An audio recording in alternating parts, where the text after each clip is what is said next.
Palm Beach, Florida, a sun-drenched oasis of white stucco mansions and emerald lawns, where America's richest families lounge behind hedges taller than the law. It's paradise for some, but what if the dream was built on silence, on secrets, on a shadow stretching across generations? Just off its shimmering shoreline lies something rarely spoken of, a hidden island, a sealed bunker, and a mansion that watched history unfold behind imported Spanish arches. This is not just the story of a beautiful home, it's the story of power without restraint, of wealth without witnesses, of a father who engineered a dynasty with ruthless precision, and a legacy that began to unravel right here. They called it the Winter White House. But behind those palm-lined gates, another story waited of forbidden fortunes, Cold War bunkers, whispered scandals, and a family that shaped America, then paid the price. If you enjoy deep investigations into the dark side of old money and political empires, subscribe, and comment which legacy you want us to expose next, because in Palm Beach, some walls don't just keep the world out, they keep the truth in. Joseph Patrick Kennedy Sr. did not inherit power. He engineered it. Born in 1888 to Irish Catholic immigrants in Boston, he grew up acutely aware of exclusion of the invisible walls that kept families like his just outside America's true elite. Old money controlled the banks, the clubs, the newspapers, and the political pipelines. Joe Kennedy studied those walls carefully, not to complain about them, but to learn how to climb over them, quietly, efficiently, and without asking permission. From an early age, Kennedy understood a brutal truth in America. Morality was flexible, but perception was everything. He entered banking young, mastering speculation and insider timing in an era before regulation. By his early 30s, he had already amassed a fortune through stock market maneuvers that were perfectly legal at the time and deeply resented by those who lost to him. When the market crashed in 1929, Kennedy walked away largely intact, having exited early while millions were wiped out. It was the first lesson he would later teach his children: never be the last one in the room. His wealth did not stop at Wall Street. Kennedy moved aggressively into Hollywood, buying controlling stakes in film studios like RKO. He understood stars as assets, scandals as leverage, and morality clauses as tools of control. Actresses were contracts, directors were replaceable, reputation was currency. When scandals threatened his investments, they disappeared. When rivals stood in his way, they were outmaneuvered. Hollywood gave Kennedy something more valuable than money. It gave him influence over narrative, over what America saw and believed. And yet there was always a shadow trailing his rise. Persistent rumors followed him throughout his life. Whispers of bootlegging during Prohibition, of alcohol moved through offshore routes, of connections that were never written down. No document ever proved it. No charge was ever filed. But the rumors never faded. Kennedy denied them furiously, understanding that in elite society, accusation alone could rot legitimacy. Still, many of his closest associates had undeniable ties to organized crime figures who profited immensely during Prohibition. Coincidence or convenience, it hardly mattered. The money flowed, in a twist that defined his genius for reinvention. Franklin D. Roosevelt later appointed Kennedy as the first chairman of the Securities and Exchange Commission, the very agency designed to prevent the kinds of financial manipulation Kennedy had once mastered. To some, it was irony. To Kennedy, it was conquest. He didn't just beat the system, he became the system. From that moment on, his past was shielded by authority, his future armored by political respectability. But Kennedy's greatest project was not financial. It was dynastic. He believed America could be conquered through bloodline as much as through balance sheets. His children were not raised, they were prepared. Every illness documented, every weakness managed, every public appearance choreographed. Victory was expected. Failure was unacceptable. Love existed, but always second to purpose. Palm Beach entered this story not as a vacation, but as a strategic move. By the early 1930s, Kennedy had wealth, power, and ambition, but still lacked full acceptance by America's Protestant elite. Palm Beach was the inner sanctum. Old money wintered there. Deals were whispered there. Power rested on verandas overlooking the Atlantic. When Kennedy purchased La Querida in 1933, he was not buying a house. He was buying proximity, visibility, legitimacy. The mansion's Spanish architecture hid a calculated message refinement without arrogance, luxury without vulgarity. Inside its walls, Kennedy hosted politicians, diplomats, financiers. Outside, palm trees swayed like indifferent witnesses. The house became a stage where Kennedy could perform respectability while consolidating control behind closed doors. But power always demands a cost. Kennedy ruled his family with precision, but also with pressure that bordered on suffocation. His eldest son, Joe Jr., was groomed relentlessly to become the first Catholic president of the United States. When Joe Jr. died in World War II, the loss was not only personal, it was strategic devastation. The dream did not die. It simply shifted targets. John became the replacement, and Palm Beach remained the proving ground. Those who knew Joseph Kennedy Sr. later in life described a man obsessed with control and terrified of chaos. Illness haunted his family. Scandal lurked constantly. He managed it all the way. He managed markets through containment, through silence, through leverage. Palm Beach, with its gates and guards and social codes, was perfect for that. It allowed Kennedy to build an empire that appeared sunlit and effortless while hiding the strain beneath. It was here that power could rest without being questioned, where the patriarch could watch the ocean and believe, if only briefly, that he had beaten history itself. But history has a way of waiting, and Palm Beach remembers. Palm Beach was never just a town. It was an engineered dream, an artificial Eden designed to soothe the nerves of industrial tycoons and steel barons, railroad kings and oil magnates. When Henry Flagler extended his railway down Florida's east coast in the late 1800s, he wasn't merely connecting cities, he was building a sanctuary. His aim was to create a place where the ultra-wealthy could hide from winter, from worry, from the eyes of the world. By the 1920s, Palm Beach had become America's unofficial capital of inherited wealth. Mansions weren't simply homes, they were declarations. Each estate more ornate, more exclusive, more fortified than the last. Streets were lined with hibiscus hedges high enough to obscure guilt. Driveways were guarded not just by iron gates, but by silent social codes that forbade questions, that demanded discretion. Privacy wasn't a luxury here, it was a currency. And to gain entry, one needed more than money. One needed pedigree. Enter the Kennedys. In 1933, Joseph P. Kennedy Sr. bought La Querida, a Meisner-designed masterpiece on North Ocean Boulevard. In doing so, he placed himself in the eye of America's most exclusive hurricane of power. But Palm Beach society wasn't eager to welcome him. Despite his wealth, despite his political connections, Kennedy was Irish Catholic, two strikes in a world dominated by Episcopalians and Anglo-Saxon names etched into Yale and Princeton legacies. To Old Palm Beach, the Kennedys were new worse than outsiders. They were climbers. And yet, Kennedy knew how to wait. He played the game. He threw elegant but controlled parties, invited acceptable politicians, kept the press at bay. His children were raised under strict decorum, even in casual settings. Their posture was perfect, their shirts tucked, their smiles choreographed.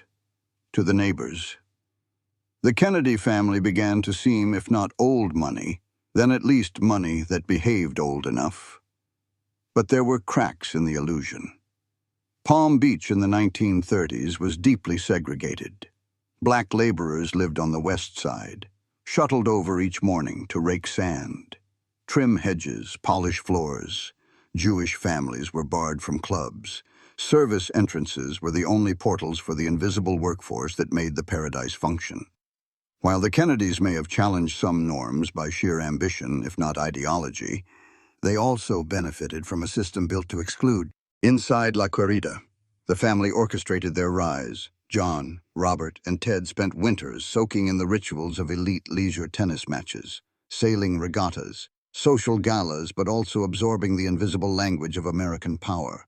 Who was invited? Who was not? What could be said publicly? What must remain whispered? Palm Beach was not a vacation. It was a finishing school for the American aristocracy. Over time, the town began to shift. The Kennedys brought media attention. Their presence attracted reporters, photographers, hangers-on. In some circles, this was seen as vulgar. In others, it was thrilling. For every old family that turned up its nose, a new one arrived eager to orbit the rising sun. The Kennedys changed the town not by accident, but by design. And still, Palm Beach resisted full transformation. Even as it modernized, the code of silence held firm. Scandals were buried in garden hedges. Affairs dissolved in sea breezes. Alcoholics disappeared into guest houses. The local paper knew what not to print. In this context, Kennedy Sr. found something rare: a public place with private rules, a community of the wealthy, by the wealthy, for the wealthy, a space where he could recalibrate his image, launch political aspirations for his children, and build a dynasty under the radar of public accountability. But Palm Beach was also watching, and remembering, and storing the weight of the secrets it housed. Every paradise has a price. Every gated estate hides something behind the vines. And for the Kennedys, the question was never whether they belonged, but what they would do with the throne once they sat on it. At first glance, La Querida looked like any other Palm Beach estate: white stucco walls, red barrel tile roof, grand arches wrapped in bougainvillea. But behind those Mediterranean revival facades was the nucleus of a political dynasty. Designed by the famed architect Addison Meisner in 1923, the house was already iconic by the time Joseph Kennedy purchased it in 1933. Yet under Kennedy's ownership, it transformed from an elite residence into a launch pad for one of the most powerful families in American history. La Querida sat at 1095 North Ocean Boulevard, facing the Atlantic like a sentinel. The name means the beloved in Spanish, a romantic touch that barely hinted at the strategic importance the home would soon hold.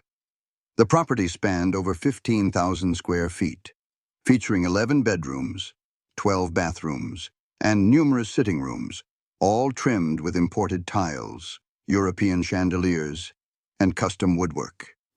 Outside, manicured gardens led to a private stretch of beach, where Kennedy often walked alone, hands behind his back, planning futures that would reshape the world. But it wasn't the architecture that made La Querida historic. It was what happened within its walls. Here, the Kennedy children were drilled in posture, presence, and persuasion. They practiced speeches at the dinner table. Staff were instructed never to interrupt. Photographs were staged. Even casual beach outings were choreographed into displays of elegance and athleticism. This wasn't just a family home, it was a crucible. During JFK's presidency, La Querida earned its nickname, the Winter White House. It became the southern nerve center of American politics. Cabinet members flew in under cover of holiday visits. Political deals were made over cocktails by the pool. Advisors walked the beach at night, discussing nuclear tensions, civil rights unrest, and re-election strategy, all while pretending to relax. The walls may have echoed with laughter, but every shadow had ears. Security swelled during these visits. Secret Service agents lined the perimeter. New telephone lines were installed, including a secure link to Washington. Helicopters sometimes hovered offshore. Yet to the average passerby, It still looked like just another mansion. That was the genius of it, a fortress in disguise. The staff at La Querida numbered over 20 during peak seasons. Housekeepers, cooks, butlers, chauffeurs, gardeners, all kept on silent retainer. Many were local hires, others brought in from Boston or New York. They lived in back quarters, entered through separate doors, and operated with unspoken discretion. One former maid described the experience as working in a castle where everyone pretended it wasn't a castle. Yet beneath the refinement, tension simmered. Joseph Sr. had suffered a stroke in 1961, leaving him largely incapacitated. He still stayed at La Querida, watching from a wheelchair as his sons carried forward his vision. JFK's health, Addison's disease, chronic back pain was carefully concealed. Medications were stored in locked cabinets. Private doctors visited under aliases. Appearances mattered more than reality. And all the while, the house remained a beacon for friends, for allies, for enemies watching from afar. Reporters tried to catch glimpses through the sea grape hedges. Paparazzi lingered by the gates. Tourists whispered to each other as they strolled the nearby beach. That's where the Kennedys are staying. But for the family, the house was more than a symbol. It was sacred ground. Ted Kennedy later described it as a place where we could breathe, even when we couldn't. Bobby saw it as a refuge before campaign storms. Jackie found rare moments of calm there, away from Washington's cameras. John would play football with his nephews in the sand, then retreat upstairs to dictate policy memos. The dichotomy was striking: beach games below, nuclear chess upstairs. And yet, even in its glory, La Querida held shadows. One room remained closed for years, rumored to be where family arguments erupted most often. Some staff swore they heard shouting long after guests had retired. Others remembered seeing JFK alone in the garden at dawn, staring out to sea, as if waiting for something that never arrived. After the assassination in 1963, La Querida changed. The laughter quieted. The parties stopped. The security remained. For a while, it stood frozen, haunted not by ghosts, but by absence. But history doesn't disappear. It just sinks into the walls. And La Querida remembered. While the Kennedy children laughed in the sun and their father sealed deals behind closed doors, another world existed quietly below the surface of La Querida. A world of whispers, of hands that worked through dawn and dusk, of lives lived in the margins of grandeur. For every cocktail poured on the terrace, there was a pair of hands that polished the glass. For every gala that dazzled, a small army had laid the groundwork in silence and in shadow. The full-time staff at La Querida ranged from 20 to 30 individuals depending on the season. Housekeepers, kitchen assistants, laundresses, groundskeepers, chauffeurs, nannies, butlers. Many were from the Caribbean, Haitian, Cuban, Bahamian part of the racialized labor structure that powered elite homes across Palm Beach. Others were African-American domestic workers from the mainland South, often commuting from segregated neighborhoods where they lived in poverty, even as they maintained mansions worth millions. They entered through side gates.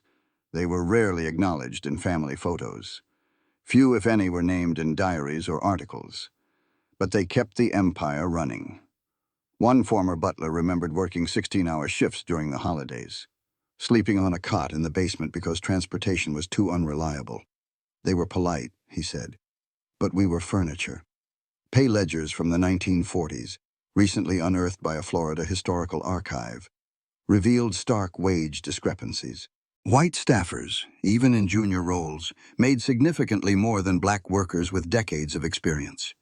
The Kennedys, like many wealthy families of the time, operated under the guise of generosity while replicating the economic injustices of the era. Christmas bonuses were offered, hand-me-down clothes were distributed, but no one addressed the systemic inequality beneath the mansion's manicured perfection. The kitchen, described by one former cook as the warmest place in the house and the coldest place for your name, was where days began before sunrise. Meals were prepared with meticulous precision. Nothing was ever simple. Eggs for this child, oatmeal for that one, Toast a little more golden for Mr. Kennedy. Coffee always strong, always black. The cook was expected to know without asking. Asking meant weakness, and weakness did not belong in the service of the Kennedys. Laundry was never ending. Shirts starched, socks folded by type, suits pressed to military crispness. Jackie's dresses required special handling, delicate silks shipped from Paris. Her clothes, her image, her mystique, all maintained by invisible women who'd never be photographed. The gardens demanded near-constant upkeep. Palm Beach heat punished the soil. The ocean wind scattered leaves. Bougainvillea had to be trimmed precisely. The groundskeepers wore long sleeves to protect against sunburn. But not one bottle of sunscreen was provided. It simply wasn't considered. Social hierarchy within the staff was rigid. But everyone shared the same unspoken rule: invisibility. The family didn't want to know how things happened, only that they happened. No footsteps on the marble. No speaking during meals unless spoken to. No eye contact in the hallways. Yet within that silence, community thrived. Staff shared cigarettes behind the servants' quarters, played cards after midnight, whispered rumors, some about the family, others about themselves: who was pregnant, who got fired, who was seen crying in the linen closet. Their stories weren't recorded, but they existed nonetheless, echoing in the gaps history refuses to fill. The downstairs of La Querida wasn't just physical, it was psychological. A parallel dimension beneath the glitz. A layer of Palm Beach society that existed to serve, but was never permitted to belong. And while the Kennedys made speeches about justice and equality on public podiums, within their own home, inequality reigned. Not out of malice, perhaps, but out of design. The empire needed maintenance. And in that world, empathy often came second to efficiency. One former staff member, now in her 80s, recalled the day JFK left for Dallas. She had watched him walk across the marble foyer, tall, composed, impossibly young. He nodded at her but said nothing. Later, when news of the assassination broke, she wept in the pantry. Not just for the man, but for the moment, I thought. She said that maybe the house would finally rest. But houses don't forget. And neither do the hands that built them. Because behind every grand staircase, someone was cleaning the steps. Behind every white curtain fluttering in the ocean breeze, someone was ironing.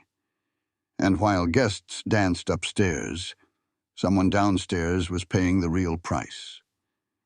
In the gilded world of Palm Beach, where white stucco met turquoise waves and aristocrats whispered secrets beneath silk fans. Joseph P. Kennedy Sr. didn't just fit in, he expanded the definition of belonging. The official story of his wealth was Wall Street timing and media investments. But under the polished veneer lies another current, murky, controversial. Whispered behind closed doors, a narrative of Prohibition-era smuggling, offshore routes, and alliances that stretched into the bootlegging networks of the 1920s and 1930s. To understand why these rumors never died, you have to understand Prohibition itself, a bizarre chapter in American history where alcohol was illegal but desire remained unstoppable. Speakeasies sprang up overnight. Gangsters became billionaires. Law enforcement became negotiable, and routes for smuggling spirits from the Bahamas, Cuba, and beyond became lucrative, dangerous, and highly profitable. Kennedy was already building his Wall Street reputation during the early years of Prohibition. He had friends in finance, media, and politics, a web of connections that scholars later described as strategic social capital. But proximity to power is also proximity to opportunity. And in Palm Beach, a strategic coastal outpost with direct lines to the Caribbean, that opportunity looked different from other places. Small boats could slip through narrow passes at night, unseen by distant Coast Guard patrols. Hidden coves could be used to stash shipments before discreetly moving them inland. Did Kennedy actively participate in rum running? There is no documented proof of him standing on a moonlit dock handing over bottles. No court case, no federal indictment. And yet, Numerous contemporaneous accounts place him in social circles rife with smuggling figures, club owners, shipping magnates, family members of known rum lines.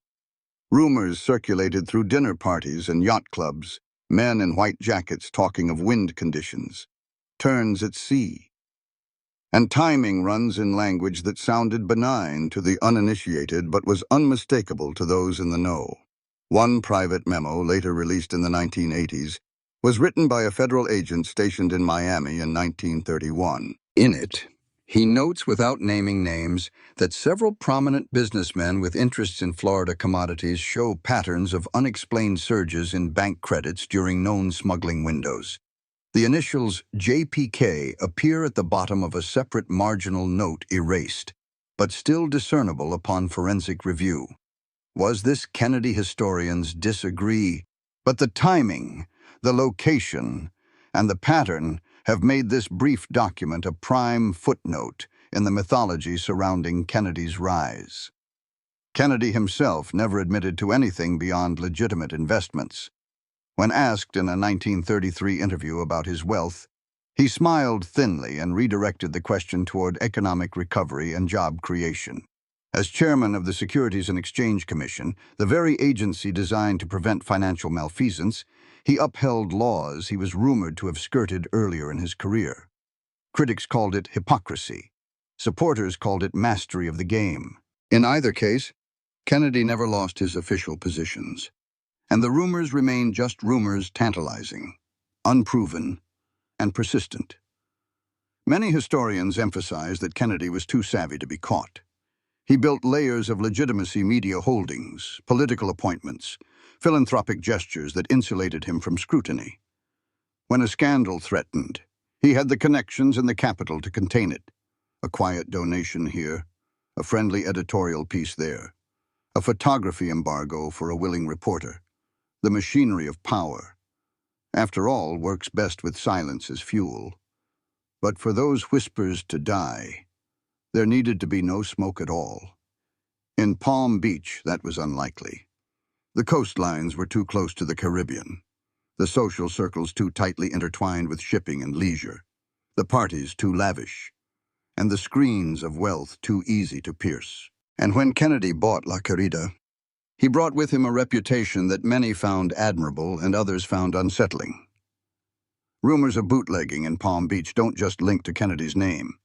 They weave through the whole fabric of elite Florida society in that era.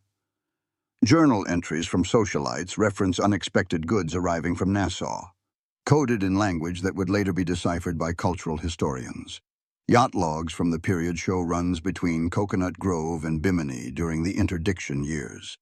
The famed fixer of Washington, as Kennedy was sometimes known, had the resources to disguise business as leisure in a way most could not. So the question becomes not merely, did Joe Kennedy smuggle liquor, but rather, what did power allow him to hide? The issue is not the bottles that may or may not have passed through hidden coves. It is the system that made such rumors credible in the first place. A system where wealth insulated wrongdoers, where connections blurred legality, and where elite enclaves like Palm Beach operated in parallel to the law rather than within it.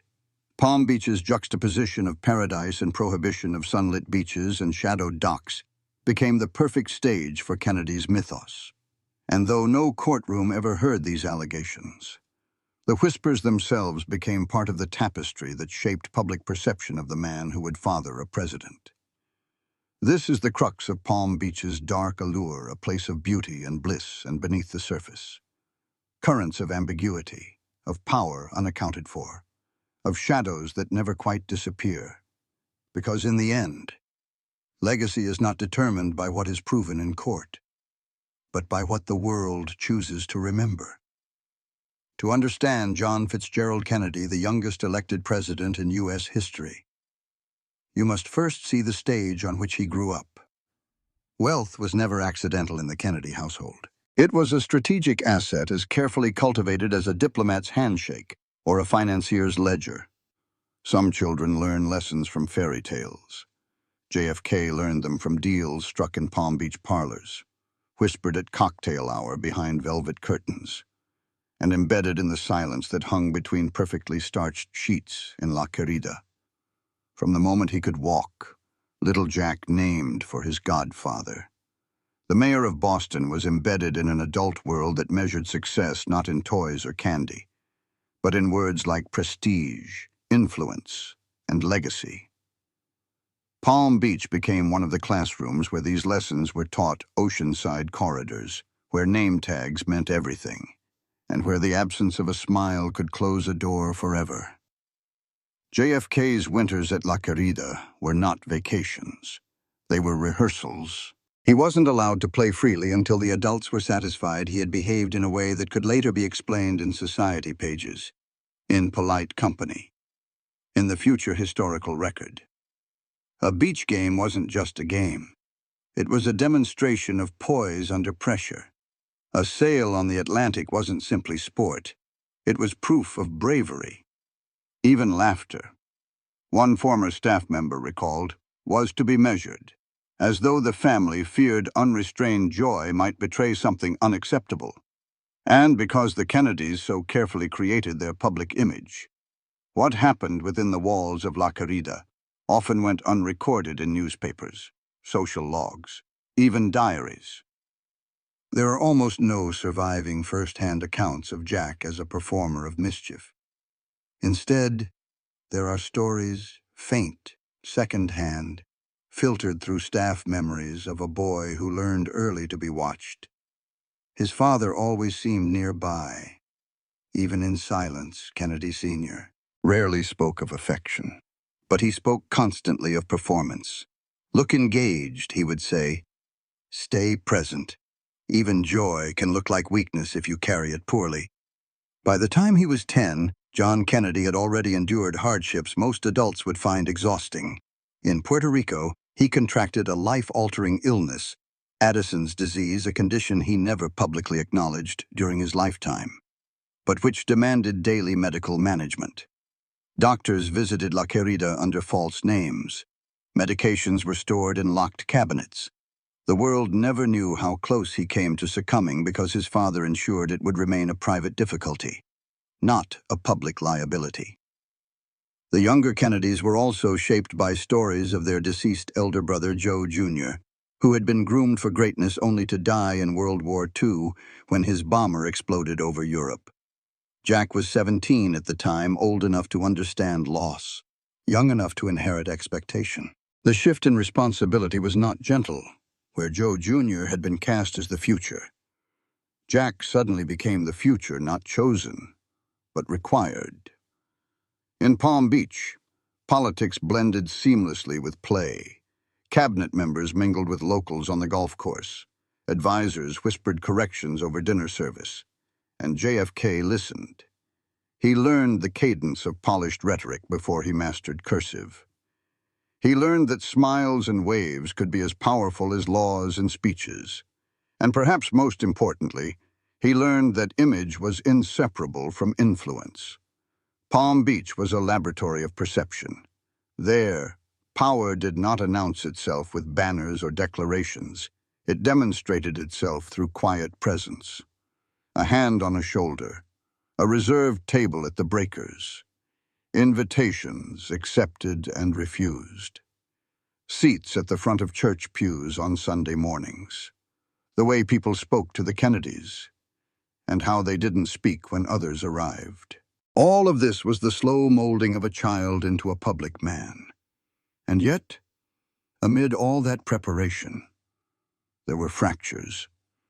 Teachers recalled that young Jack was both brilliant and deeply aware of how differently he was raised compared to other boys. He wrote poetry, some of it sharp and introspective, hinting at a longing for simpler joys. On the beaches near La Querida, he sometimes lingered alone at dawn, staring at the horizon as though wishing to understand what lay beyond expectation and obligation. One summer, a staff nanny, Maria, remembered catching him looking at the sea with a distant look in his eyes, the shoreline behind him, the deep blue of the Atlantic ahead. She asked him what he was thinking. He did not answer. He just watched the waves roll in and out, as though hoping to find a rhythm that wasn't prescribed for him. That tension between expectation and desire, performance and authenticity, followed JFK into adulthood. It shaped how he paced his speeches, how he smiled for cameras, how he guarded his privacy, and how he carried the weight of his father's empire upon his shoulders. His presidency was not just political mastery. It was the performance of a lifetime built on decades of early conditioning. When Kennedy later walked across the south lawn of the White House, waving at crowds, it wasn't just a photo op. It was the culmination of a story started in places like Palm Beach, a story of power meticulously crafted, legacy curated, and self placed at the center of an American myth. But even myths have their cracks, and sometimes those cracks show exactly what lies beneath the glamour. There is a piece of Palm Beach that almost no one thinks of as part of its glittering veneer, a small spit of land tucked behind the muck of man-made canals and yacht slips. A place so unremarkable at first glance that tourists on leisure boats glide past it without a second glance. Yet this island, colloquially known today as Peanut Island, holds a secret that might as well have been lifted from a spy novel. A Cold War artifact, hidden in plain sight that intersects unmistakably with the Kennedy legacy. Peanut Island itself did not exist through natural forces. In 1918, dredged earth from the Lake Worth Inlet was deposited in the shallow waters near Riviera Beach, creating a patch of land roughly 79 acres in size. Decades later, as the world teetered on the brink of nuclear annihilation, that island became more than just detritus from dredging it, became a refuge, a bunker, a sanctuary for a president who was being trained, prodded, and prepared for leadership amid global tension. In 1960 and 1961 years that now read like a catalog of Cold War baptism by fire planners in Washington, made a decision few in the public would ever know. Behind the scenes, and far from the prying cameras of the press, they built a fortified shelter beneath Peanut Island. A bunker codenamed Detachment Hotel, a shelter designed to hold the president and 30 of his closest advisors if nuclear war broke out, stocked with food, water, communications equipment, and decontamination showers. The bunker was meant to sustain life for 30 days, one full month amidst atomic apocalypse. Imagine that an impossible contingency plan. Buried beneath earth and palm trees, only accessible by boat, only known to a handful of military engineers and top-secret personnel. Why here? Why, of all places in the country, build a nuclear refuge on an island in Florida? The answer lies in geography, proximity, and the lunacy of contingency. Within cannon range of the Atlantic, just minutes from both Palm Beach and West Palm Beach airports, the island was close enough for rapid evacuation but remote enough to avoid direct lines of flight over major cities. In the era before satellites were ubiquitous, before NORAD was household knowledge, planners wanted the president within striking distance of the mainland, but safely beyond reach of immediate nuclear fallout. Yet here's the irony.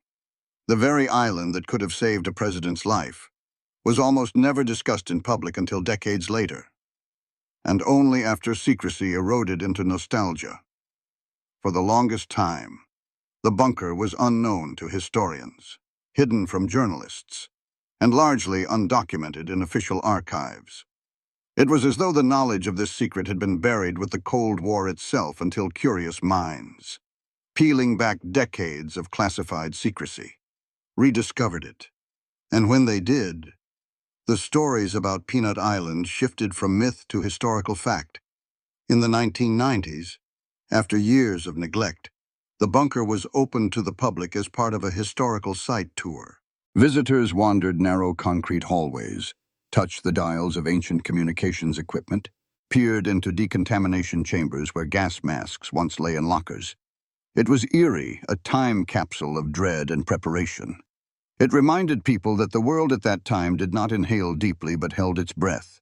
Every test detonation, every unidentified aircraft on radar, every twitch in global diplomacy could have been a trigger for evacuation. For Kennedy's family, The island was more than just a relic of strategic planning.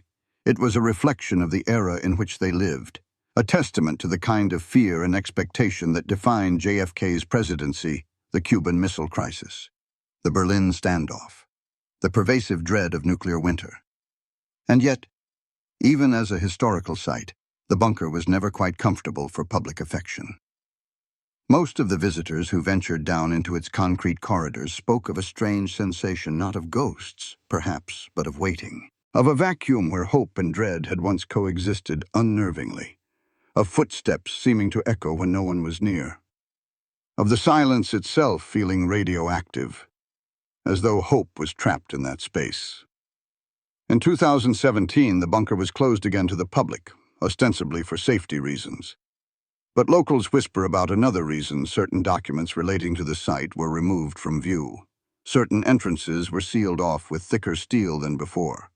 A coat of secrecy returned, not from the urgency of politics, but from the languid instincts of tourism boards and private developers, who preferred the narrative of beaches and yachts to the story of survivalism and nuclear dread.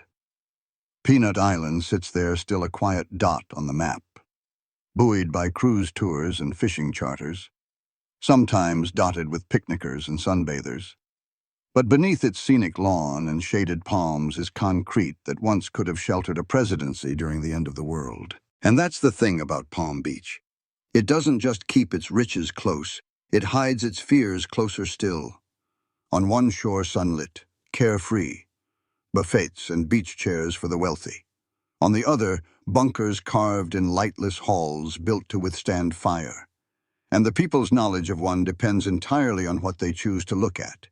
Because secrets, like islands, can be visible yet remain unrevealed, until the moment someone dares to dig.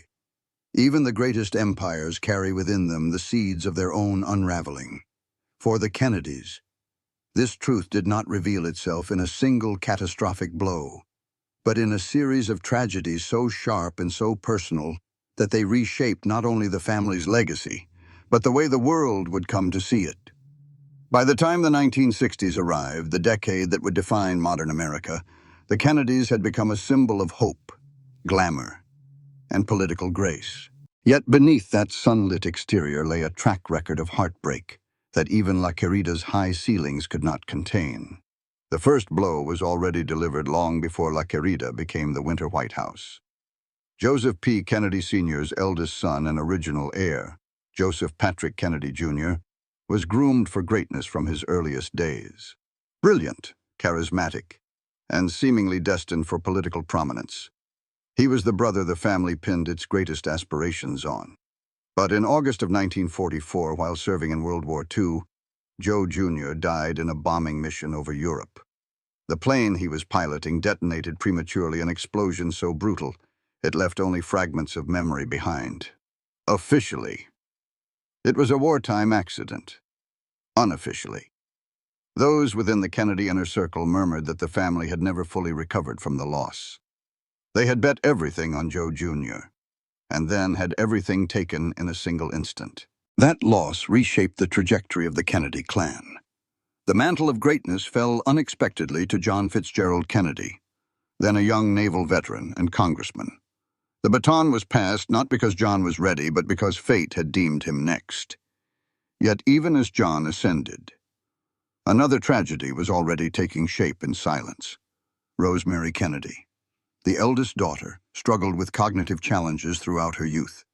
In 1941, at the age of 23, she underwent a lobotomy, a surgical procedure intended to calm mood swings and behavioral issues. But the lobotomy, performed in secrecy, left her permanently incapacitated. She spent the rest of her life in a care facility, completely cut off from the family she had once known. Photos of Rosemary disappear from family albums. References to her life slip into the margins of history. In her place remained only absence, a quiet void in an otherwise meticulously curated legacy. Meanwhile, John's own health was a tightly guarded secret. He suffered from Addison's disease, chronic back pain, and a litany of other ailments that were never publicly disclosed while he was in office. His strength was a crafted illusion, maintained by secretive doctors, misdirection, and sheer force of will. To the public, Kennedy was a picture of youth and vigor. Behind closed doors, he was a man negotiating with his own mortality daily. Then came the presidency, and with it, a series of national crises that would test his leadership like no other. The Bay of Pigs invasion flopped disastrously. The Cuban Missile Crisis pushed the world to the brink of nuclear war. Civil rights battles divided the nation along lines the Kennedy name had long ignored in its pursuit of broader political influence. Each challenge seemed to pull at the seams of a family already fragile beneath its polished exterior. And yet, even after navigating the world's most terrifying standoffs, Kennedy's private struggles remained largely invisible to the public eye until November 1963, when his life changed irreversibly in Dallas, Texas. The shots that felled him were not just bullets in the back. They were symbolic fractures in a family's myth of invincibility. The world mourned. The nation faltered. But within the Kennedy dynasty, something deeper broke. Following John's assassination, the sequence of tragic events continued, almost as though the family's charter had been rewritten in sorrow. In 1968, Robert F. Kennedy, brother and closest confidant to John, was assassinated while campaigning for the presidency. A bullet in a pantry kitchen in Los Angeles. A life of brilliance and compassion cut short by the same random cruelty that had shaped his brother's fate. The Kennedy tragedy did not stop there. In 1984, David Kennedy, the son of Robert, died of a drug overdose in Palm Beach. A stark reminder that the burdens of legacy come not just from history, but from expectation. And then, in 1999, John F. Kennedy, Jr., the last scion of Camelot, died in a plane crash over the Atlantic with his wife and sister-in-law. Almost as if the sea that had witnessed his family's rise now took him back into its depths.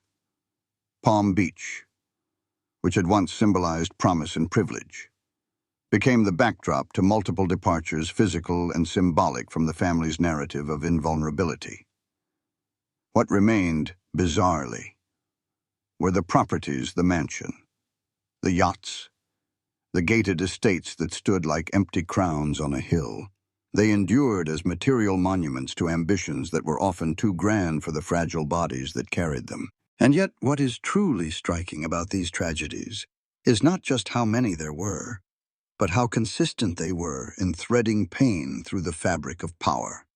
The family who built empires, broke barriers, and rewrote national aspirations could not, it seemed, rewrite the terms of fate.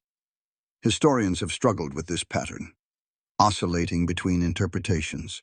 Some call it coincidence, a statistical anomaly in an otherwise accomplished family. Others see it as the weight of expectation, the psychological burden of being born into a narrative too heavy for any single person to carry. Still others whisper about what cannot be measured, a family so intensely in the public eye that every crack in its foundation was magnified, documented, and remembered, until memory itself became a kind of haunting. Palm Beach watched all of this unfold with an almost indifferent calm. The Atlantic tides rolled on. The palms swayed in indifferent breezes. The mansion stood through decades of sunshine and hurricane wind. But if you listen closely in the hush of that stone courtyard or in the footsteps along the boardwalk nearby, you can almost hear it, the echo of a family's failures. The whisper of hope turned to grief. Because even the grandest empires, bathed in wealth and influence, eventually discover that there are forces no amount of money can master. For the Kennedys, those forces were loss, mortality, and the unrelenting expectation of perfection, a legacy that carried them not forward, but invariably back to the mortal truths all families must one day face. And La Querida remains silent witness to it all. There are moments in history that demand to be remembered not because they are violent, not because they are dramatic, but because they are the calm before catastrophe. The spaces in time when fate feels least visible and most inevitable. One such moment occurred in November of 1963, just days before John F. Kennedy would step onto that Texas overpass in Dallas, never to walk again. It happened here in Palm Beach in the sunlit halls and ocean-battered lawns of La Querida, where laughter and politics blurred into one final weekend of sunshine and unspoken tension. Kennedy arrived on a Friday afternoon, flanked by Jackie and a handful of advisors. The villa had been readied with meticulous precision fresh flowers in the sitting room, beach chairs positioned for maximum sunrise view, secure telephone lines tested and retested. Press releases simply said family holiday. But insiders knew better. Palm Beach, in those days, was more than a place to relax. It was a strategic outpost, a site where politics and perception collided in the soft glare of Florida's sun. The first morning, Kennedy walked the beach before breakfast, combing the sand with his shoes and occasionally bending to inspect footprints left by early risers. Secret Service agents, trained to see danger in every shadow, trailed at a discreet distance, watching the waterline more than the horizon. A breeze teased the Atlantic into rivulets of white on blue, and for a moment, all seemed calm. But Kennedy's face, usually open in a boyish way, was restrained, as though he held an unseen burden in his chest. Breakfast was formal, but quiet. Fruit and eggs, coffee poured in delicate china cups. The tablecloths were starched, all edges square and assured. Yet the conversation drifted quickly from weather to world events, and from world events to what tomorrow would bring. An aide mentioned a speech draft. Jackie flicked through a newspaper clipping about civil rights.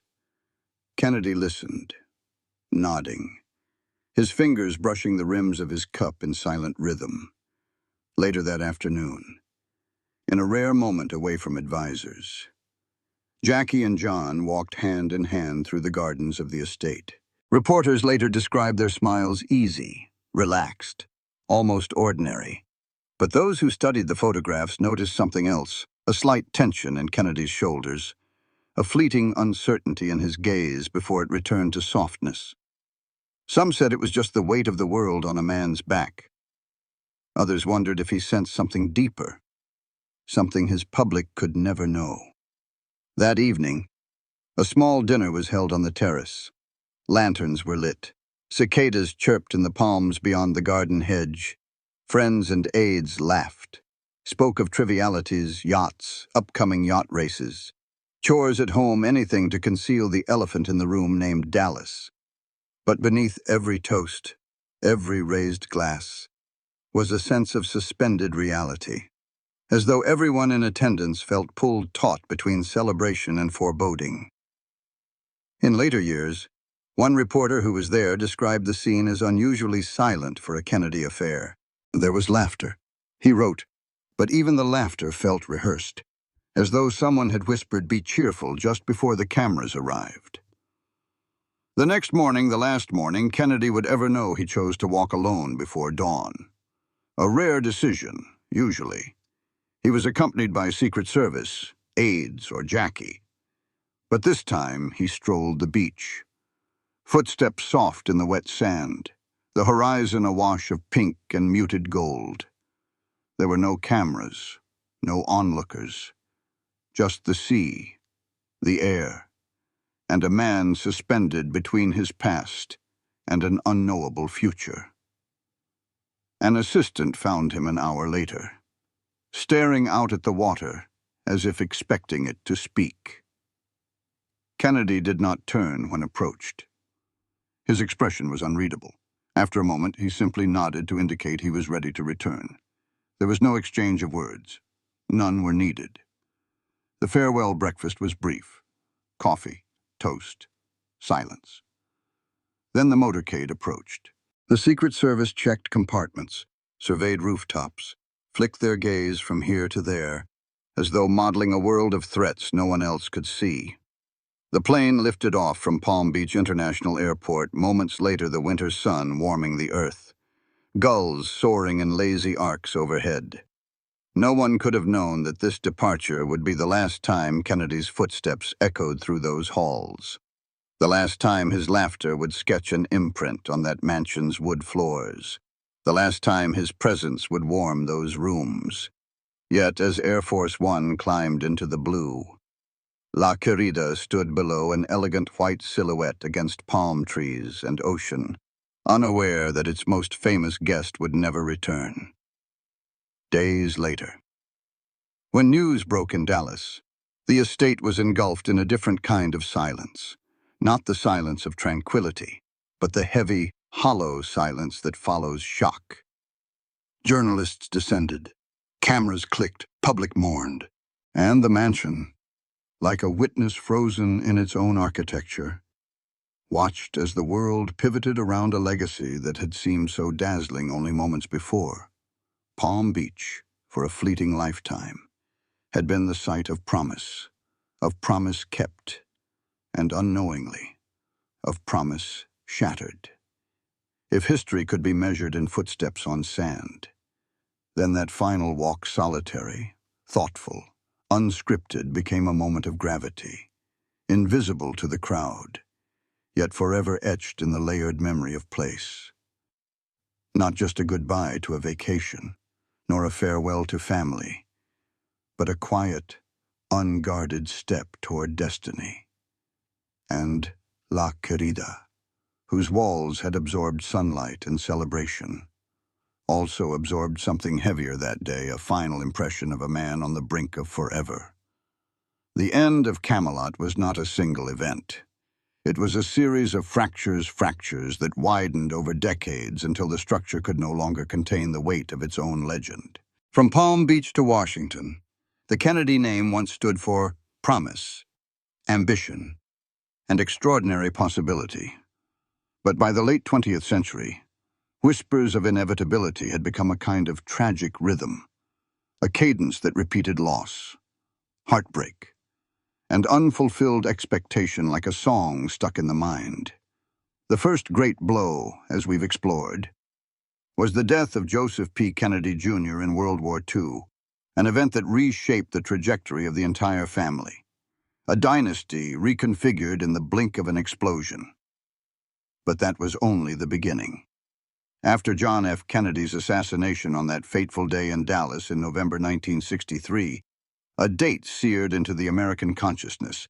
The family appeared to stand in suspended animation. The world mourned. Flags flew at half-mast. But grief within the clan found no easy resolution. Instead of returning to a life of calmer influence, the Kennedys were thrust deeper into the currents of public expectation, their losses becoming communal wounds in the psyche of a nation. Yet the very forces that elevated the family also pulled it toward repeated heartbreak. In 1968, while campaigning for the Democratic nomination for president, Robert F. Kennedy, a man whose charisma rekindled hope in the wake of his brother's death, was assassinated in Los Angeles.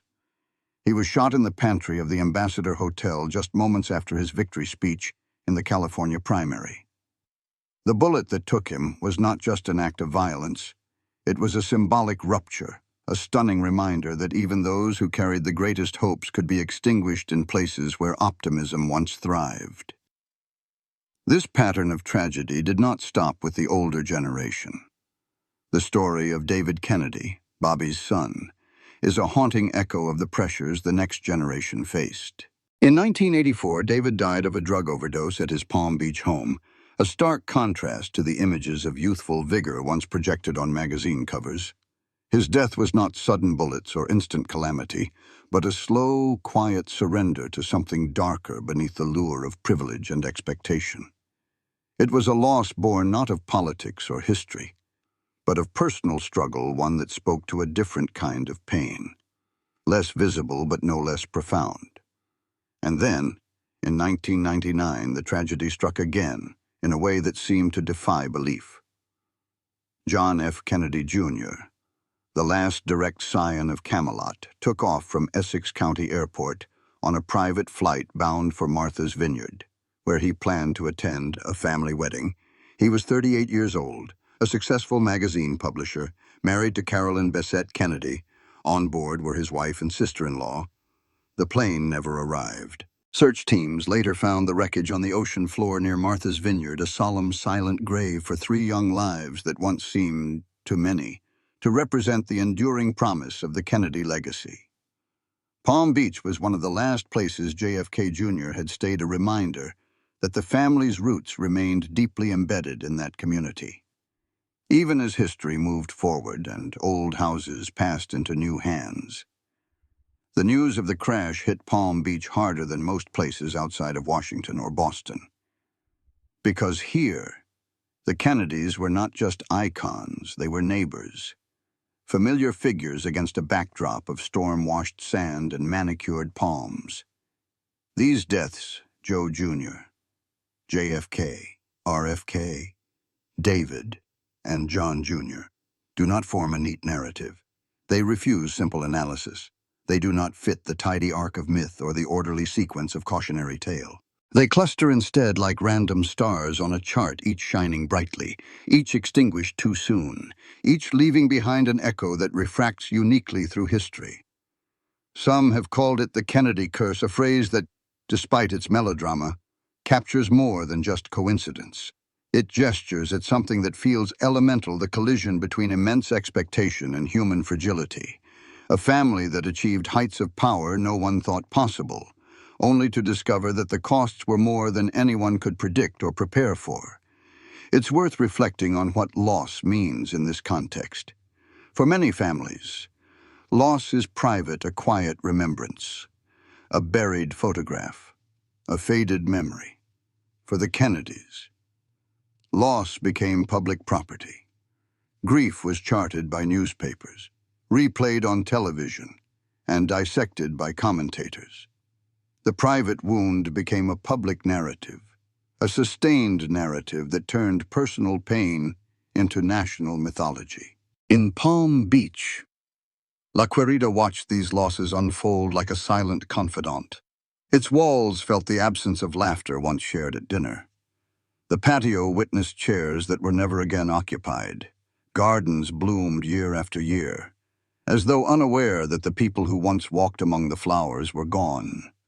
Legacy, after all, is not measured only by what is built, but by what remains when those who built it are no longer present.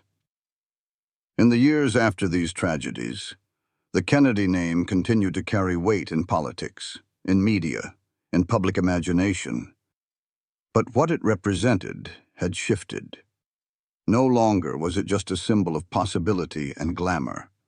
It had become, in many eyes, a reminder of how close hope can lie to heartbreak, of how the brightest promises can sometimes cast the longest shadows. As the 20th century gave way to the 21st, the saga of the Kennedys became a story studied by historians, recounted by journalists, dramatized in film and television. Yet for all the analysis, all the books and documentaries, there is a deeper truth that eludes tidy summaries. History is lived, not told. And when history is lived under the intensest public gaze imaginable, it seems that every achievement and every loss is magnified, until it becomes part of something larger than one family, a collective memory of what it means to strive and what it means to lose. La Querida still stands. The Atlantic still laps at the shore. Palm Beach continues to dazzle with its beauty. But embedded in that beauty is a truth as old as ambition itself. Power looks timeless, until it is measured against the fragility of life. And sometimes, that measurement comes not with thunder, but with stillness.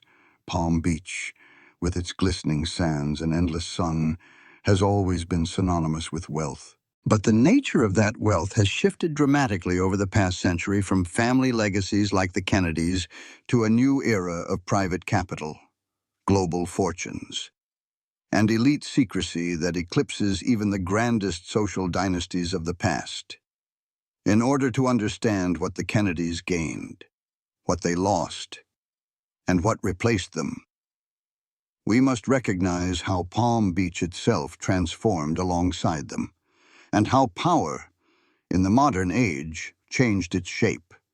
In the era of Joseph P. Kennedy Sr., Palm Beach was a stage for social ascendancy, gated estates, yacht clubs, exclusive dinners. These were not just displays of money. They were symbiotic engines of influence. A mansion like La Querida wasn't simply a residence, it was a signal. You have arrived here, and you're to be taken seriously. In that world, visibility was power. One did not hide from attention, one harnessed it. But the latter decades of the 20th century brought seismic shifts. A different kind of capital emerged, global, diversified, unanchored. Oil sheiks, Russian oligarchs, East Asian tech tycoons, hedge fund barons, and Silicon Valley elites began to enter the scene. Their wealth was not always tied to family names honored by debutante balls or Sunday sermons at Palm Beach's storied churches. Their wealth was raw, explosive, mobile, and often anonymous. This changed the social equation in ways that were both overt and subtle. Whereas early Palm Beach elites, like the Kennedys, understood that status was earned in sight, the new wave of elites understood that status was preserved in privacy. They wanted oceanfront views. Yes, but also fortress-like estates with biometric gates, private airstrips, and invisible perimeters that kept the world at bay. In this new paradigm, visibility was a liability, not an asset. What mattered was not who you were, but who you were not seen to be. This shift is exemplified in the story of La Querida itself. After decades in the Kennedy family, the mansion was sold in 1995, half a century after Joseph Kennedy first purchased it. The buyer was a private developer, and the property changed hands again in 2020 for an astonishing $70 million, becoming one of the most expensive residential sales in Palm Beach history. The Kennedys, once at the pinnacle of visibility, had passed the baton to owners whose influence was measured not by speeches or newspapers, but by balance sheets and closed-door investments. Palm Beach's elite social calendar, once dominated by debutante balls, political fundraisers, and matinees at Palm Beach's social clubs, now includes private investment retreats and closed events open only by invitation or referral. Yacht shows, art auctions, and luxury brand showcases draw global attention. Yes, but their guest lists are curated with surgical precision. The question is no longer who is welcome here, but who is permitted to know this place even exists. The physical landscape also changed. Where once large estates sprawled with open gardens and oceanfront lawns, now many properties are built with high walls, thick hedges, and architectural features designed to prevent sightlines from any public vantage point. Security cameras, motion sensors, and privacy laws have replaced social formalities and polite introductions. The mansion facades may still gleam white in the sun, but the aura of accessibility has vanished. Wealth is no longer broadcast, it is sequestered. This evolution mirrors broader global trends. In the late 20th century, wealth began to accumulate quickly outside traditional Western strongholds. The rise of China, the Gulf states, emergent markets, and digital economy titans created a new class of ultra-wealthy whose values differed from those of old American aristocracy. Many of these new elites flocked to Palm Beach, drawn by its climate, its golf courses, its proximity to financial hubs in New York and Miami. But they brought with them a new philosophy: power thrives in opacity. In this environment, the Kennedys, masters of visibility, storytellers of public virtues, architects of public legacy, became something of a relic. Their narrative was one of hope broadcast on television, dreams articulated in speeches, and tragedies dispersed in front-page headlines. The elites who dominate Palm Beach today, by contrast, amass influence behind encrypted messages, shell corporations, and exclusive networks that deliberately avoid the glare of media and public scrutiny. The contrast is stark. The Kennedys stood in the spotlight and invited the world to watch. Today's global elite build gated compounds and invite only the world they choose to see. And yet, there is a paradox nestled in this shift. For all the insulation modern wealth now demands, Palm Beach still markets itself as paradise, a place where history, luxury, and legacy meet. Brokers sell history-wrapped lifestyles, venues promote timeless elegance, and social media influencers capture sunlit promenades against columned balconies. But the narrative has changed. It is no longer about being remembered, but about being undiscoverable. Privacy has become the ultimate luxury. This evolution also reframes how we understand the tragedies of the Kennedy era. Their losses were public, monumental, emblazoned across newspapers and television screens. They were mourned in public squares, dissected in real time, transformed into cultural mythologies. Today's wealthy experience loss quietly within private bedrooms, behind physicians' doors, or in secluded retreats far from public notice. Their tragedies do not unfold on live television. They circulate within encrypted circles known only to invited few. Perhaps that is the most telling measure of how Palm Beach and society at large has changed. Where once legacy meant what the public remembers, now legacy often means what the public never knows. And in that distinction lies the story of wealth's evolution from parade to fortress, from spectacle to secrecy, from shared history to private archive. Palm Beach still gleams. The ocean still laps at its shores.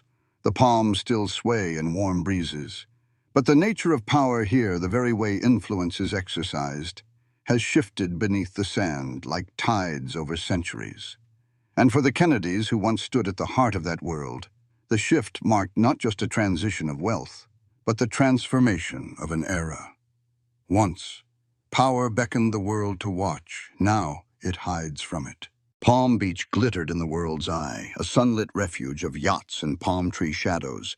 But beneath that dazzling surface were zones that even insiders rarely spoke of, places marked not by glamour, but by restriction, silence, and secrecy. These were the corners that made outsiders curious, made insiders uneasy, and made historians wonder what truths power preferred to keep buried. From the sealed bunker on Peanut Island to the vaults of private documents, Palm Beach's forbidden zones reveal a darker, less polished chapter of influence and control. The most literal of these places was the Cold War Bunker Detachment Hotel beneath Peanut Island. Built in 1960 to 1961, it was designed not as a tourist site or gallery of history, but as a presidential refuge in the event of nuclear war. It wasn't a luxury bomb shelter. It was an operational command center, steel reinforced, stocked for 30 days, outfitted with decontamination chambers and secure communications. It was an architectural embodiment of an era defined by dread. The bunker was not publicly acknowledged until it opened to visitors in the late 1990s, long after its strategic purpose had faded. When it finally closed again in 2017, it was done so for safety concerns and maintenance. But locals whispered another reason: certain documents and areas were quietly sealed, never to be seen by the public again. What kinds of documents? No one knows for sure. But the removal of files that once sat in public access boxes, memos, engineering plans, wiring diagrams, and possibly diplomatic communications suggests layers of behind-the-scenes preparations that the public was never meant to understand. Some historians argue that these files were simply outdated or incorrectly archived. Others point to rumors of communications that were never declassified, possibly involving continuity of government plans or agreements beyond conventional historical timelines. Whatever the truth, the closure of that bunker's archives reverberated through local scholars' circles like a secret slammed shut. But Peanut Island wasn't the only off-limits territory. Far more significant to the legacy of the Kennedys were the archives that never emerged from La Querida's private vault's diaries. Letters, medical records, political strategy documents, even correspondence with world leaders. Decades of negotiations between historical societies and surviving family members resulted in only fragments released to public archives. The rest remain locked in private collections, subject to non-disclosure agreements, legal trusts, and legacy wills that explicitly prevent release. In some cases, libraries hold indexes referencing documents that have never been seen. They exist as catalog entries with no associated content, like shadows with no bodies. Researchers often talk about the missing half of Kennedy correspondence from Palm Beach summers in the 1950s and early 1960s, a period rich with political maneuvering but poor in publicly available personal letters. Why hide a condolence letter from a foreign prime minister? Why lock access to a memo about Palm Beach social diplomacy? These are questions that burn quietly in academic circles. Then there are the physical spaces that look public but function as unofficial no-go zones. Certain beachfront walks next to estates are technically public easements, areas anyone can walk. Yet signs prompt tourists away. Private property beyond this point, no trespassing, security cameras in use. These are not mere legal notices. They are psychological barriers that keep onlookers from witnessing the world of power beneath the beach's Instagram filters. Drones are not permitted. Hovering cameras are met with swift legal warnings. The private guards at these perimeters do not joke with tourists. They insinuate that some stories are not for public consumption. And this movement away from visibility from what was once a society rooted in public spectacle carries a deeper philosophical transformation. In the Kennedy era, visibility was a source of power. John F. Kennedy's televised debates won him the presidency. Family vacations were news events. The world watched them. Today's elites, whose presence now dominates Palm Beach more than any single family, hide behind private security networks, encrypted servers, and carefully curated public profiles. They understand that spoilers kill legacy in a way that fame never could. One leaked email, one unauthorized photo, and the entire narrative can twist into something uncontrollable. Scarcity of access has replaced visibility of presence as the ultimate status symbol. This shift is why some of Palm Beach's stories remain taboo, not because they are dull, but because they are powerful. Power is not afraid of exposure. Power is afraid of interpretation. Transparent wealth invites critique.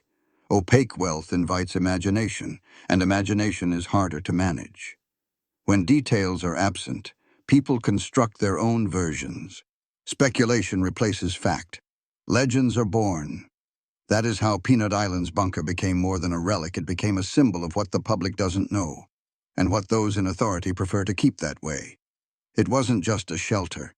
It was a promise of continuity, a private contingency plan, a testament to the idea that some futures are prepared for while others are merely hoped for. And behind every sealed door, every locked archive, every off-limits sign along a private beachfront path, there lies a version of history that thrives in the dark, not exposed, not archived, not discussed in interviews or textbooks. It lurks in the margins, in the spaces between what is said and what is meant, between public myth and private method. Palm Beach, in its glitter and glamour, draws the eye. But it is what you cannot see that speaks most loudly about power. Because in the world of influence, sometimes forbidden is just another word for protected. And sometimes it is the very thing the world ought to see. Palm Beach glitters like a promise: pristine white beaches, emerald waters, manicured lawns leading to gates that open only for the right names. But behind every gleaming facade lies a more complex truth. Power doesn't just build wealth, it extracts a price. And in the story of the Kennedys, that cost was paid not in dollars, but in silence, in secrecy, in loss, and in generations that lived under the burden of expectations too large for any human heart. Joseph P. Kennedy Sr., the patriarch, was a man of towering ambition. He built empires out of ideas, influence, and at times, shadows that refused to be fully illuminated. He also believed in legacy above all else, the notion that history could be guided, shaped, and, if necessary, engineered. But legacy is a stubborn thing. It never settles into certainty, and it never remains static. It evolves, haunts, and sometimes devours the very people who try to control it. When JFK walked the halls of Querida as a boy, dressed in blazers and cravats, he was absorbing something intangible, the belief that his name pledged a future of promise. But it was a name that weighed heavily on those who bore it, a name that required excellence, poise, and an image that never betrayed human fragility. Palm Beach was a place where the sun never seemed to set on ambition, but the shadows under that light were long and unspoken. The notion of silence, what one cannot say or show, is a theme that runs deep through the Kennedy saga. The family was taught early on that public perception was as critical as private reality. Illness wasn't spoken of. It was managed. Mistakes weren't acknowledged. They were redirected. Scandal wasn't aired, it was concealed. To a family that lived in the spotlight, silence became both a shield and a prison. Consider the way JFK's health was hidden from the American people during his presidency. Addison's disease, chronic back pain, procedures that left him in pain most days, all carefully kept away from headlines. Why? Because the world expected strength from a commander-in-chief, not frailty. And in the calculus of legacy, weakness was liability.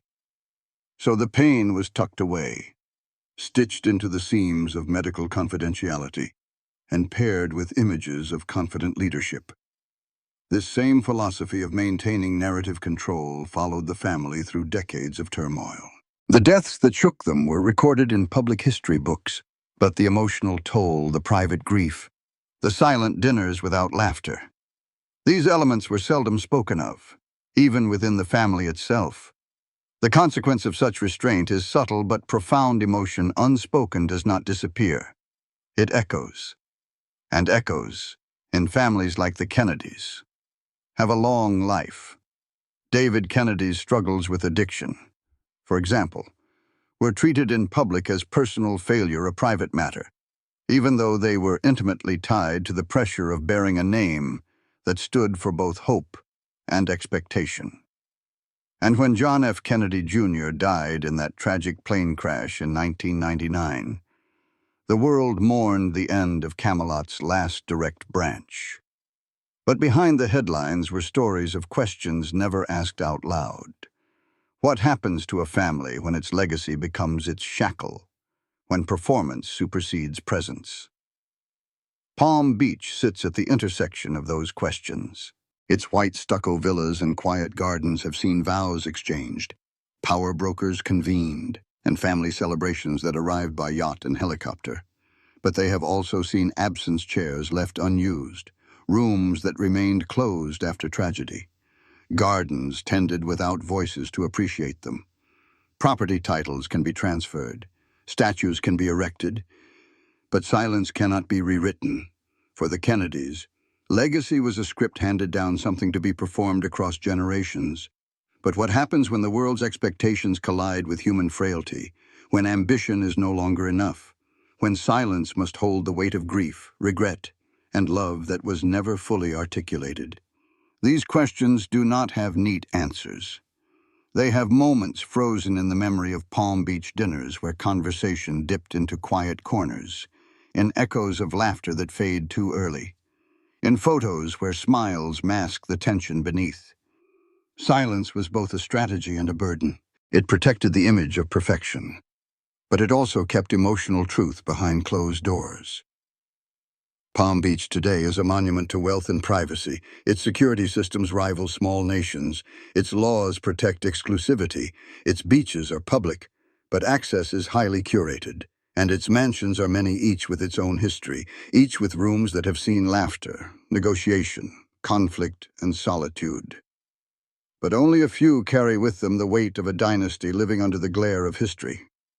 This is the other side of power that isn't often spoken of: the cost of continuity. To be born into a family like the Kennedys is to inherit not just a name, but a narrative that others feel entitled to interpret, rewrite, and broadcast. It means living with a legacy that is both gift and burden. It means being expected to rise without acknowledging the weight of expectations that press from all sides. And it means that silence, that necessary silence behind prestige, eventually becomes a testament to everything the family could not say, could not show, and could not reconcile. Silence. in this context, becomes both protective and punitive. It shields vulnerability, but in doing so, it isolates. It hides imperfection, but in doing so, it suppresses authenticity. And for a dynasty built on image as much as influence, that spiritual cost can be incalculable.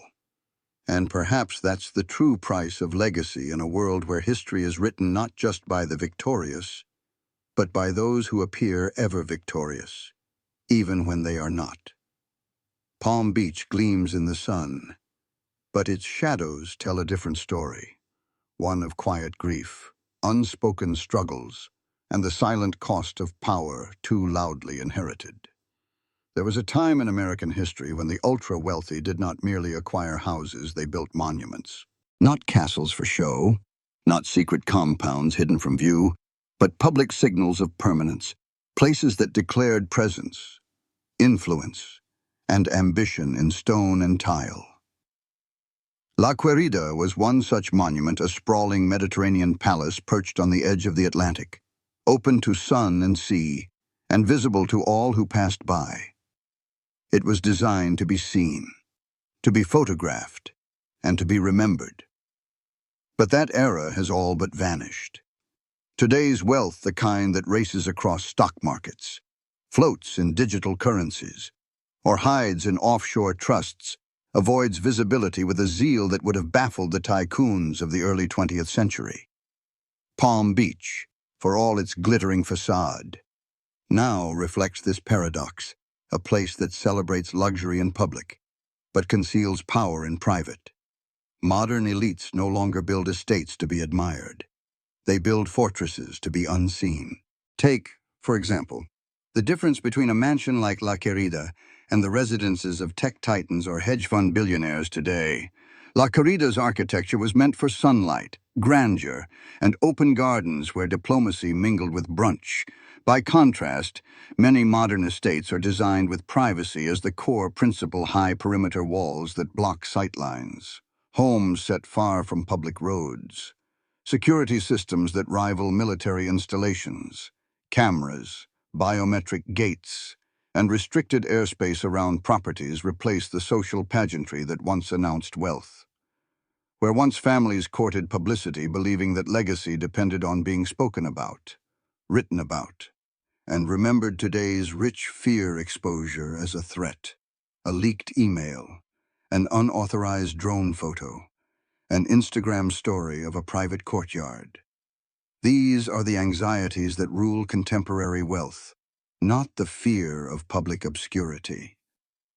Visibility is not a source of power anymore, it is a risk.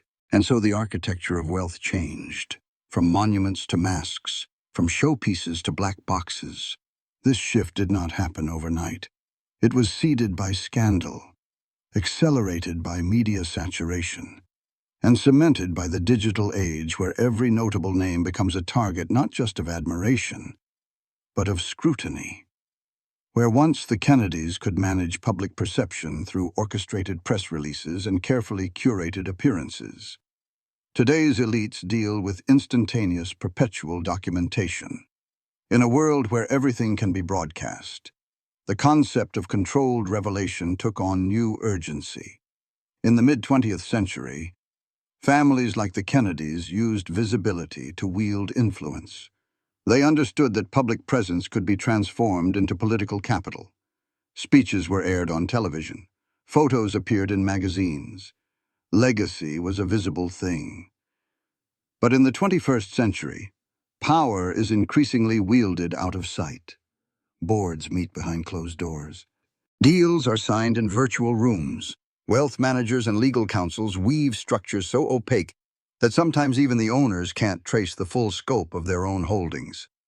Fast forward to today, and Palm Beach is dotted not just with yachts and beachfront villas, but with homes that look like they were designed by mathematicians, not architects' homes where privacy trumps prominence, where hedges are taller than law, and where one driveway can be worth more than entire estates from a century ago.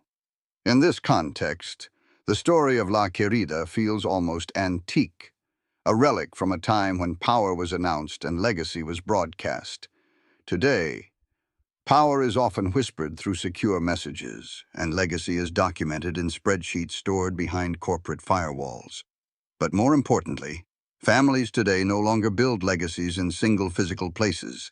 The Kennedys built symbols, a house, a name, a brand of political hope. Today, elites build networks digital, financial, sometimes intangible. Their influence is not measured in bricks and mortar, but in data flows, investment structures, global portfolios. A mansion is a luxury item, not a testament to generational narrative. This shift also reflects a fundamental evolution in culture. In the Kennedy era, the world was the audience. In the modern era, privacy is the shield. The reasons are complex. Increased media scrutiny means mistakes are amplified. Public expectation has become relentless. Lawsuits are a constant risk. Celebrity culture turns names into brands and scandals into instant crises. A billionaire's child's misstep may be broadcast worldwide in minutes. The cost of visibility is no longer admiration, it's relentless, uncompromising attention. So families build differently now. They do not erect estates meant to be spoken about for generations. They construct compounds that erase their presence, where security trumps spectacle and silence replaces narrative. They hire teams to monitor news feeds, scrub mentions of their names, and control what the outside world can know. In this construction of modern power, absence becomes the design feature. Palm Beach, though still dazzling, now hosts both traditions. There are estates like La Querida, reminders of an era when architecture and legacy were inseparable. And there are homes so hidden, so withdrawn from public sight, that even long-time residents can't pinpoint their owners' names. The contrast is startling. A coastline where stories were once announced from marble terraces now also hides stories no one is meant to see. And this change speaks to something quintessentially modern power in the age of invisibility. Not because it is unknown, but because it is untraceable. Not because it lacks influence, but because it chooses not to display it. Not because it is shy, but because it cannot afford to be exposed. When you compare the architecture of legacy from the mid-20th century to today, the difference is profound. Then legacy meant lasting presence, visible, documented, narrated. Now legacy often means undiscovered permanence, concealed, protected, encrypted. In a strange way, this evolution is the inverse of the Kennedys' journey. The Kennedys sought wealth and public influence to gain power. But modern elites often hide wealth and influence to avoid risk. The mansion that once symbolized arrival has become, in many eyes, a liability because it announces a presence that the modern elite do not wish to sustain. And so the question emerges, when legacy is no longer built in stone and wood, when it is no longer meant to be seen, what does it mean to be remembered at all? Palm Beach still gleams. Its beaches remain accessible. Its winds remain warm. Its sunsets remain perfect. But the age of monumental legacy, the age where families built visible empires in the landscape, has passed into history. And what remains now is less a testament to visibility than to the power of deliberate disappearance. Palm Beach tilts toward the sun like an open hand, a place where sand, sea, and sky meet in iridescent harmony. It is a postcard image, carefree days, endless horizon, a place that feels as if it was designed by the world's imagination. But Palm Beach, like every place of great beauty, holds a truth that is far more complex, far more mercurial. What you see on the surface is only part of the story. This island, this coastline, this enclave of influence has watched a century of human ambition unfold. It bore witness to the arrival of a man who dared to bend wealth to his will, who built an empire by mastering perception and silence. It saw his children stepping onto lawns and into political arenas, bathed in sunshine and demanding of history what history was not always willing to give. It saw triumph and it saw tragedy. Palm Beach saw the laughter of youth, the whisper of policy discussions in garden pavilions, and the hush of grief in rooms where no cameras were allowed. It saw the lights of helicopters come and go in strategic movements. It saw visitors arrive with expectations and VIPs leave with burdens unseen. And beneath it all, the ocean watched. Because legacy isn't just the story we tell.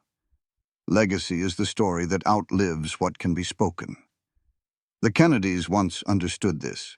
They believed legacy would be etched into the annals of power, spoken on podiums, carried in speeches, honored in history books, and for a time that belief seemed justified. But as the decades passed and wounds deepened, something else emerged, a different kind of legacy. One shaped not by slogans or sound bites, but by absence and memory. A legacy not carved in stone, but whispered in quiet corners long after visitors have gone home. Palm Beach's sands remember footprints long washed away.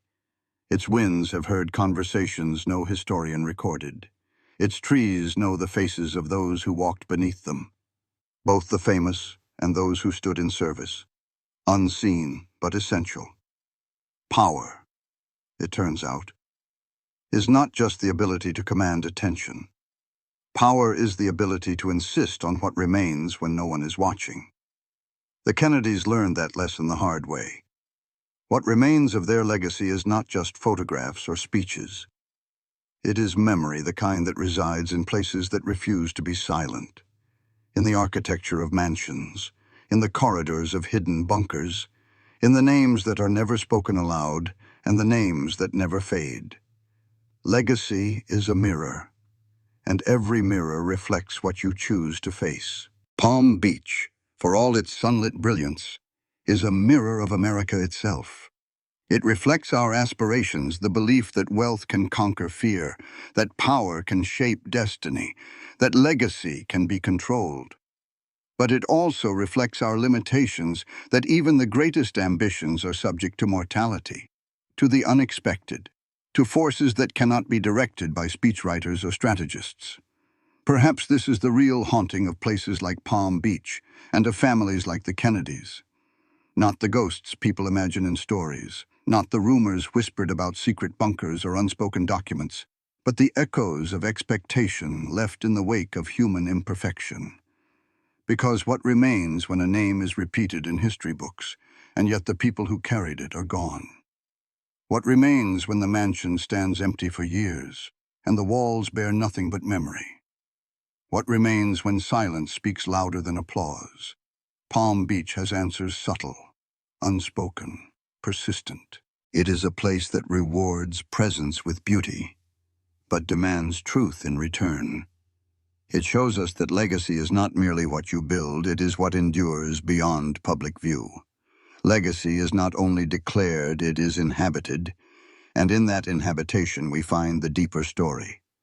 The island saw not just a family rise, it saw a family live. It saw them strive. It saw them falter. It saw hope and heartbreak interwoven in the same sunsets. In the end, La Querida remains. The bunker remains. The beaches remain. But the human drama they witnessed is gone, except in the traces it left behind. Those traces are not always visible. They do not always make headlines. They do not always fit on a historic plaque. But they are real. Because legacy is not only the tale the world hears, it is the tale the place itself remembers. And Palm Beach, with all its beauty, with all its silence, remembers. So the next time you see a sun-drenched shore, a columned mansion, a name etched into history, ask yourself, what did this place see? What does it remember? And what are we choosing to remember about it? Because memory is not just a quiet thing. It is the final form of legacy, and it never forgets. If you enjoyed this deep dive into hidden power, history, and the untold stories behind America's elite legacies, subscribe and comment which mystery we should unlock next. Because the world's most fascinating truths are often the ones we don't see at first glance. They are the ones that remember us.